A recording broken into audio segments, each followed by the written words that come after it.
He's the farmer, he owns all the land around here, it's been in his family for generations. He also owns the pub, and so we've him to thank for nice ales. What I'd also say though is that he's, because he's a farmer who's been here for years, he knows the land well, so he's a good example of the sort of person who, well, he's fairly adaptable. If he's told to do things, he will do them. But in terms of what he does at this farm, he really just runs it. It's a profit-making venture, and that's first and foremost in his mind, really. So what I'm saying is we don't really influence in doing our science on this catchment how the land is managed. The previous two sites that we visited, we very much control what we do, in minute detail in the first instance. And that's not the case here. We simply observe how the landscape responds to the management practices that it's perturbed by. So in many ways it's much more real life. It's a great case study, and for that reason I wanted to sort of let you out, set you free in this landscape, because it's a much more appropriate case study for you to really understand this trade-off between environmental benefits in terms of soil quality and water quality, and of course the economic pressures that lead to the decisions that the farmers are making. So just to recap, it's called Den Brook, this catchment. That's the name of the channel, the first order tributary that flows down from a spring site further up in the headwaters of the catchment. It's 48 hectares to the point, to the outlet at which we monitor, and you'll know where this is because there's a shed down there with a flume next to it with some hydrological monitoring equipment. It's farmed and it's underlain by the Holsworth Sea, so it's the same soil type as the first two sites that we visited, Little Burrows and Rowden. So there's some continuity therefore in terms of what we're looking at, albeit at a larger scale here, with all the complexities that are added in that might be contributing to the sustainability, particularly of the soil, but also what I'd like you to do is spend the next, I think 2 hours really. If you need more time we can maybe push it on, but it's going to be getting dark by then, so you might not want to be wandering around in the catchment. Not particularly. We won't be able to see him coming. No, that's true. Okay. So let's say 5 o'clock we'll rendezvous back here. In the meantime, and I'll explain what you're going to do in a minute. In the meantime, Gary and Stuart and I are also going to be walking around. We're not just going to do a runner back to the pub, which you might have expected. That's unfortunate. Stuart. So we'll be wandering around. We're going to do a few pieces of camera and such like, but we're mainly going to be wandering around so you can use us as a resource to come up, ask us questions when you come across things that you're not sure about, and just generally interact with us a bit. I think it's going to be better if you split up into kind of manageable groups, right? I think it won't.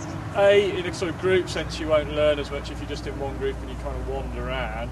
But B, you might come up with some contrasting opinions if you split up. So I'm going to suggest groups of 3 or 4. I really don't mind how you split up, but let's say 3 groups out of the wider group, and try and go and see different parts of the catchment. If somebody's over at the woodland, maybe somebody else could be down at the catchment outlet. Some people could be focused here and could wander onto the headwaters. When you're doing that, what I want you to do is be thinking about this linkage between soil quality and the way in which we can manage the land in a sustainable fashion to maintain the soil quality, balanced against water quality and the way in which we may manage the land to maintain or sustain the quality of our water as a resource. And in particular in this farm I want you to look for examples of impacts on the soil and the water quality, and therefore things that you might think are either examples of good practice or perhaps examples of bad practice, that themselves will impact on the sustainability of the way in which this land is farmed. You've got to remember you've got the two perspectives of the soil and the water whilst you're doing that. And it may be that some impacts are positive for the soil but negative for the water, and vice versa. So the objective really is to put together almost a conceptual model of how you think this 48 hectare catchment is functioning in terms of its soil and water quality and therefore sustainability.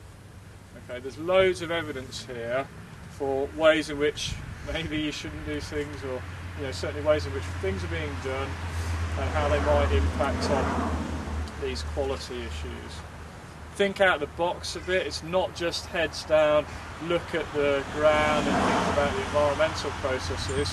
One of the things we need to consider when we upscale comes to larger catchments, working farm catchments like this, is very much the stuff that's surrounding us close by. The farm in itself, and not just the livestock, how they're housed, what they're eating, where they're moving, all the infrastructure as well. Okay. So I would expect plenty of notes, but furthermore, and perhaps in addition to what you've been doing yesterday, I think I want to see some really high quality field sketches here, even if you can't draw. So, any questions about this? How do we know when we've gone out of the farm? Good question. The easy answer is there's this shed where the flume is the outlet of the catchment. Yeah. And when I say catchment, I'm talking about the topographic catchment. So you're working everywhere upstream of that shed, or upslope of that shed. Clearly, if you walked over the road at the top where we were parked for our lunch, you're going to be out with the catchment boundary. If you went, just as a rule of thumb, over this road, you'd be out with the catchment boundary. If you walked, this field here and the field adjacent to it, which has been reseeded, the boundary is not, defined by the field boundaries. It's probably somewhere in the middle of the field. So I think if you spend some time, and if you just walk to the corner of this building, you'll see this shed. You're effectively working upslope of that. Okay, it includes part of the wood. It includes this field with the sheep in here. It includes the larger field with trees, and you'll see a spring and some other features. And it very much includes this farmyard. Don't just look at the hill slopes. Make sure some of you get down to the channel. You'll see some fascinating evidence of all sorts of things. And don't just stand, up above the channel. You've all got, well, most of you got your wellies on. Get down in there, see what it's doing, see how it's connected, see how it's linked. Speculate or postulate as to what's being done with that channel recently. I don't want to give too much away. There's a fascinating land management approach being taken in just the last few weeks. Interesting.